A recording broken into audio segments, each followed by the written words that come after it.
বিদেশৰ নহয় অসমৰ ছাত্ৰই অসমতে প্ৰস্তুত কৰিলে এটা বিশেষ ৰবট সহজতে পোৱা সামগ্ৰীৰে প্ৰস্তুত কৰিছিল ৰবটটো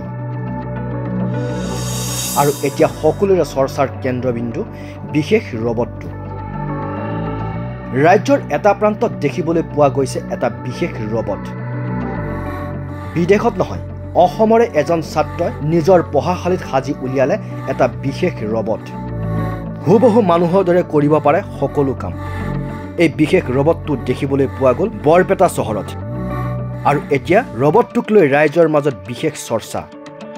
বৰপেটা মাধৱ চৌধুৰী মহাবিদ্যালয়ৰ নিম্ন বৰ্গৰ সহায়ক মুকুল উজিৰে সাজি উলিওৱা যন্ত্ৰচালিত ৰবটটো আচলতে কেনেকুৱা ছাত্ৰ ছাত্ৰীয়ে তাক ওচৰৰ পৰা প্ৰত্যক্ষ কৰিবলৈ লগাইছে হেতা ওপৰা ভিৰ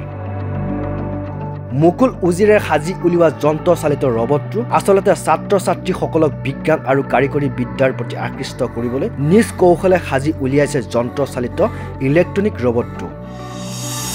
সহজতে পোৱা সামগ্ৰীৰে প্ৰস্তুত কৰা হৈছে ৰবটটো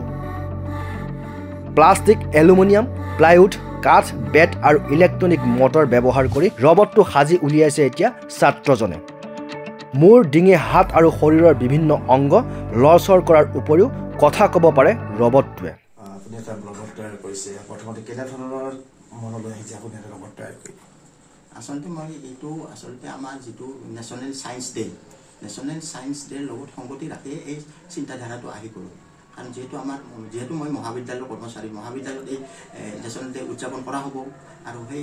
যিহেতু নেশ্যনেল ডে উদযাপন কৰা হ'ব তেতিয়া মোক ছাৰে প্ৰিন্সিপাল ছাৰে মাননীয় অধ্যক্ষ মহোদয় ডক্টৰ প্ৰকাশ শৰ্মা ছাৰে এটা মানে মোৰ সহকৰ্মী এজনে ক'লে যে এওঁ কিছুমান বিজ্ঞান আৰু কাৰিকৰী দিশৰ লগত থকা সৰু সুৰা কাম দুই এটা কৰি থাকে তেতিয়া অধ্যক্ষ মহোদয় ছাৰে মোক ক'লে যে তুমি এটা ৰবট সাজিব পাৰা নেকি তেতিয়া মই এই ৰবটটো সাজাৰ কাৰণে চেষ্টা কৰিলোঁ আৰু শেষত মই এনেধৰণে ৰবটটো সাজি উলিয়াইছোঁ ঠিক এইটো কাৰণতে মনলৈ আহিল আৰু কি কি সামগ্ৰী ব্যৱহাৰ কৰিছে ইয়াতে মই তাৰমানে প্লাইউড কাঠ ৰেক্সিন এলুমিনিয়াম চিট তাৰপিছত বেটো আছে আৰু ইলেক্ট্ৰিকেল সামগ্ৰীখিনি আছে এইখিনিয়ে আছে আৰু কি কি কাম কৰে ৰবটটোৱে ৰবটটোৱে কাম কৰে হাত দুখন লৰচৰ কৰে আঙুলিবিলাক লৰচৰ কৰে মূৰটো লৰচৰ কৰে তাৰপাছত অডিঅ' যিখিনি আমাক কথা ক'ব পাৰে যিখিনি আমি কথা ক'বলৈ তাক দিয়া হয় বা দিব পাৰি আৰু কথা ক'বলৈ সেইখিনি কথা ক'ব এনেধৰণৰ এইখিনি কাম কৰে আৰু ৰবটটো তাৰমানে কি যাতে আচলতে আমি এটা প্ৰকৃত অৰিজিনেল ৰবটটো আৰু দেখা পোৱা সম্ভৱ নহয় তথাপি এই ৰবটটো দেখা পালে যাতে এটা অনুভূতি আহে যেন এটা অৰিজিনেল ৰবট এটা দেখা পোৱা যেন গৈছে কিমান দিন লাগিছে এই ৰবটটো বনোৱাতে আচলতে দিন হিচাপে কম লাগিছে কিন্তু ৱৰ্কিং আৱাৰটো বহুত বেছি লাগিছে কিন্তু এইটোত মোটামুটি 16-17 দিনমান গৈছে কিন্তু তাৰ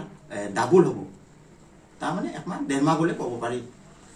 পৰৱৰ্তী সময়ত আৰু কেনেধৰণৰ কাম পৰৱৰ্তী সময়ত আচলতে মোৰ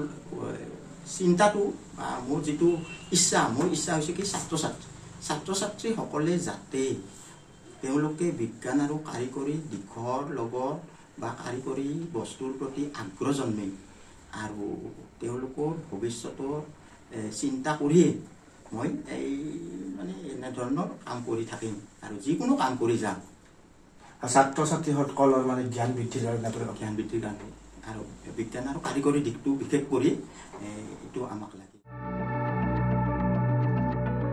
সৰ্থেবাৰীৰ পৰা হাবিজুৰ খানৰ ৰিপৰ্ট মাই নিউজ এনি